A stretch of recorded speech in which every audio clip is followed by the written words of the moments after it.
Marco lived in a small village. It was a place nestled deep within the embrace of towering mountains. The air was crisp and clean. The sound of streams trickling down the slopes was a constant, gentle song. His home was a cozy cottage, built from the very stone and wood of the forest that surrounded it. To anyone looking from the outside, his life seemed perfect, a picture of tranquility and simple beauty. Yet, within Marco, a storm was always brewing. His heart felt heavy, and his mind was a place of constant noise, a stark contrast to the quiet serenity of his village. He would often just stand by his window, looking out at the unchanging peaks, feeling like a stranger in his own life. This restlessness was a constant companion. It was there when he woke up to the soft light of dawn.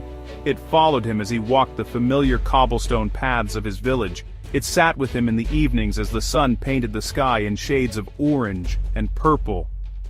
He felt tired, but it was not a tiredness of the body. It was a deep exhaustion of the soul.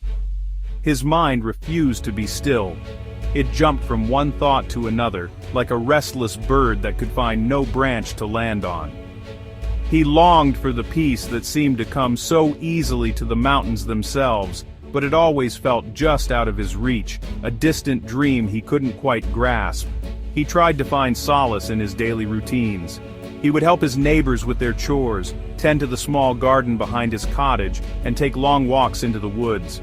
He hoped that the physical work and the beauty of nature would quiet the turmoil inside him.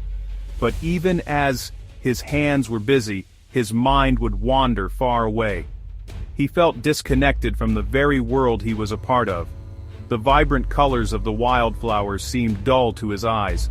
The cheerful greetings of the villagers sounded distant to his ears. He was living in a beautiful world, but he was not truly present to experience any of it.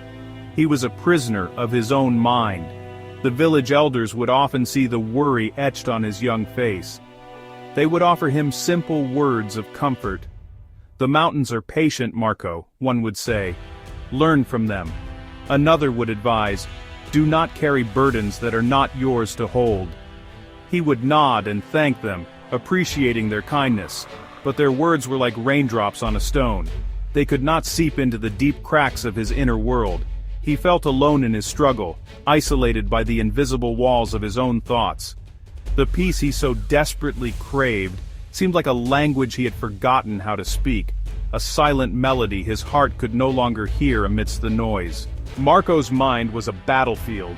It was a place where the past and the future were in a constant, relentless war. Memories of past mistakes would replay in his thoughts without his permission.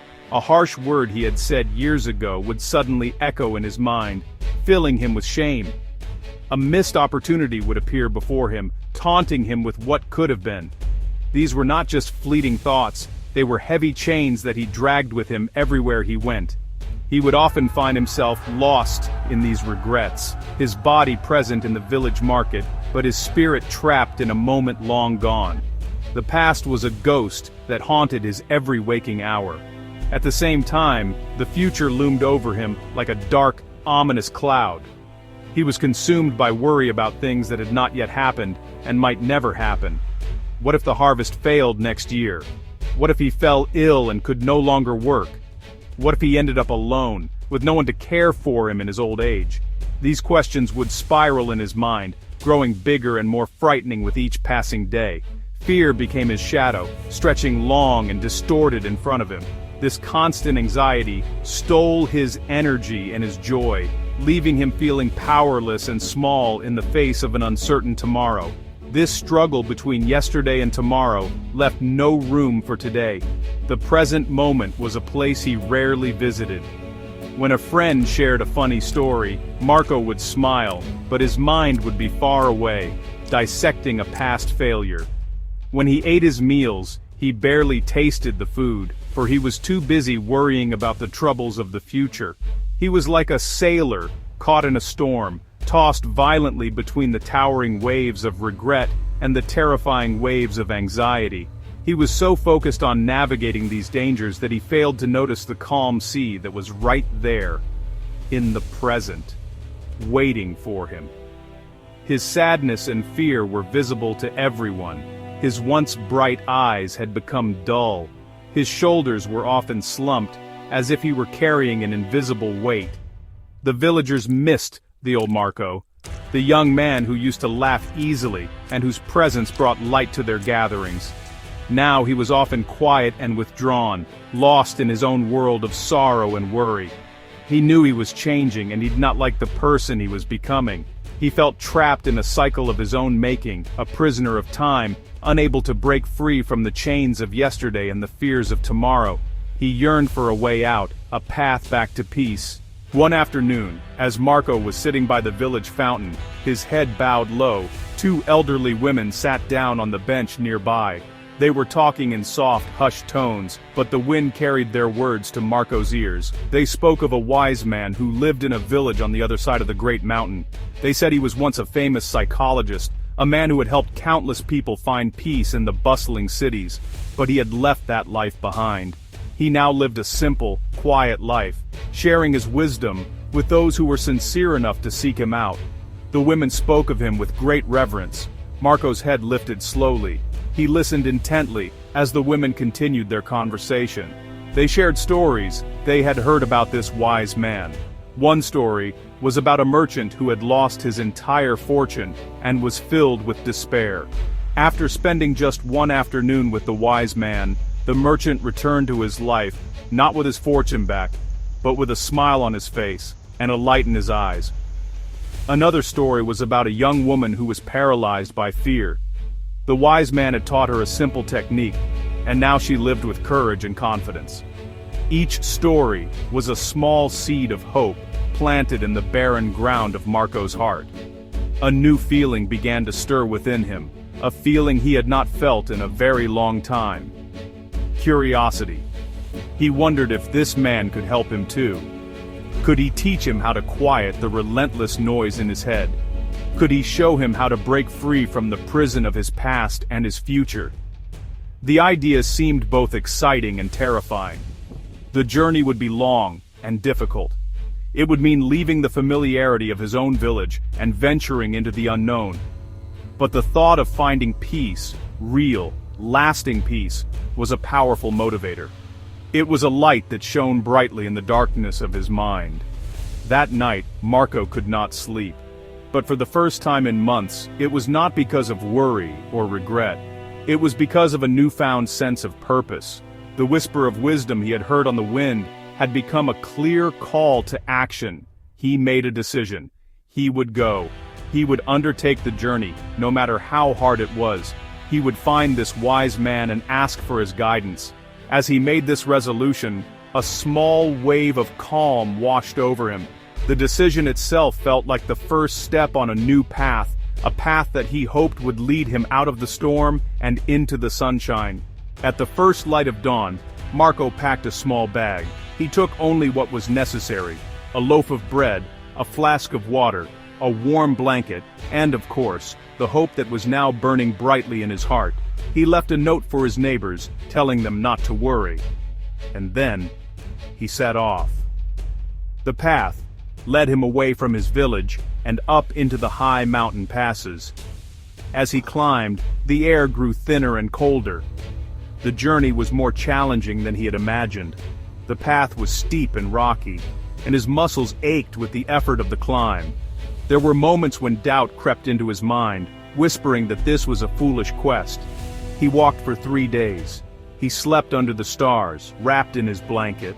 The silence of the mountains, a stark contrast to the noise he was used to in his head. During the day, he focused on the simple act of walking. He paid attention to the feeling of his feet on the ground, the rhythm of his own breathing, and the majestic scenery that unfolded before him. He saw eagles soaring high above the peaks and shy mountain goats navigating the cliffs with incredible grace. For brief moments, he found himself completely absorbed in the world around him, and in those moments, the voices of regret and worry would fall silent. The journey itself was becoming a form of meditation. Finally, on the afternoon of the 3rd day, he saw it. Perched on a gentle slope was a small village, even smaller and quieter than his own. He felt a sense of relief and anticipation wash over him. He walked down the winding path into the village and asked a woman who was tending her garden where he could find the wise man. She smiled kindly and pointed towards a small, simple hut at the very edge of the village, overlooking a vast, serene valley. "He is there," she said. "He is always there." Marco thanked her and walked toward the hut, his heart pounding in his chest. This was the moment. He found an old man sitting on a simple wooden bench outside the hut. He had kind eyes that seemed to hold a deep, peaceful wisdom. His face was lined with the wrinkles of a long and thoughtful life. He was not doing anything, just sitting and observing the world around him. Marco approached him hesitantly. "Excuse me," Marco said, his voice barely a whisper. "Are you the wise man I have heard about?" The old man looked up at him and smiled gently. "I am just a man," he replied in a calm, soothing voice. "But I am wise enough to know that you have traveled a long way, not just with your feet, but with your heart. Sit with me, young man." Marco sat down on the bench next to the old man, who remained silent for a long time, simply looking out at the valley. The silence was not awkward, it was peaceful. Finally, the old man turned to him. "You are here because your mind is not at ease," he said, not as a question, but as a statement. "You live in the memories of yesterday, and the worries of tomorrow, and you have forgotten how to live in the beauty of today." Marco was stunned. The old man had described his inner world perfectly, without him saying a single word. Marco could only nod, his eyes filling with tears of recognition. The old man stood up slowly.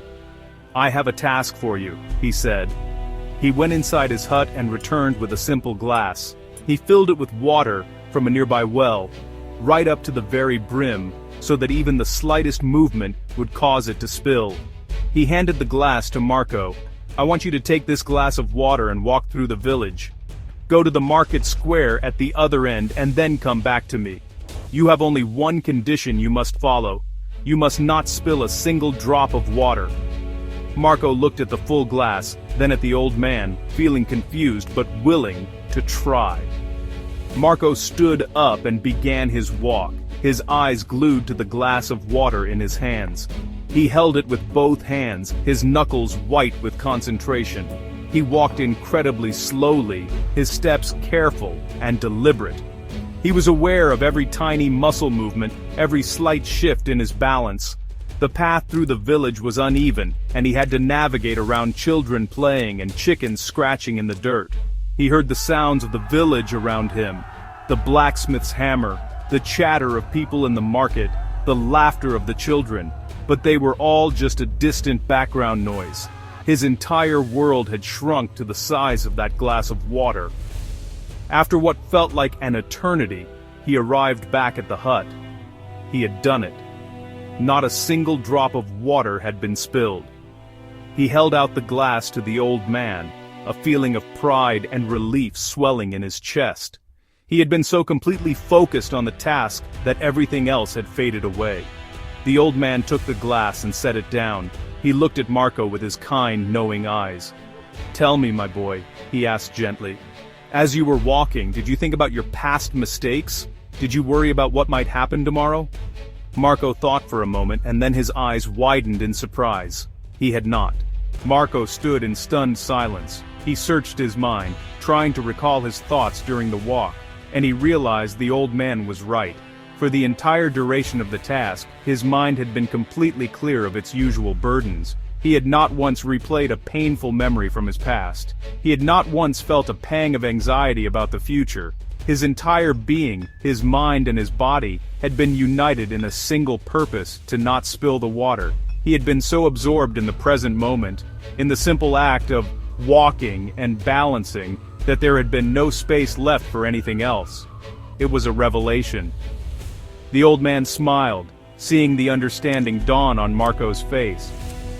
"The glass of water is your life, Marco," he explained softly. "It is the present moment. When you hold it with your full attention, when you focus all your energy on what you are doing right now, there is no room for the ghosts of yesterday or the shadows of tomorrow. Your worries and your regrets did not disappear. They were simply waiting for you to be distracted, but you gave them no attention, and so they had no power over you. Peace is not about getting rid of your problems. Peace is about choosing to focus on the present. Right here, right now. The old man's words were simple, yet they held a profound truth that resonated deep within Marco's soul. He finally understood. For years, he had been trying to fight his thoughts, to push away his regrets and fears, but this had only made them stronger. The solution was not to fight, but to shift his focus. The key to peace was not in some distant future or in changing the past. It was available to him in every single moment, if only he chose to be present for it. It was like learning to see a color that had been there all along, a color he had simply been blind to. He felt a profound sense of gratitude toward the wise old man. As the sun began to set, casting a warm golden glow over the valley, Marco felt a stillness he had never known before. The storm inside him had finally calmed. The restless bird in his mind had found a branch to rest upon. He was no longer a prisoner of time. He knew that the old thoughts would try to return, but now he had a tool. He had the glass of water. He could always bring his attention back to the present moment, to the feeling of his breath, to the sights and sounds around him. He thanked the old man, his heart full. He was ready to return home, not as the same restless boy who had left, but as a changed young man who had discovered the secret to inner peace within himself.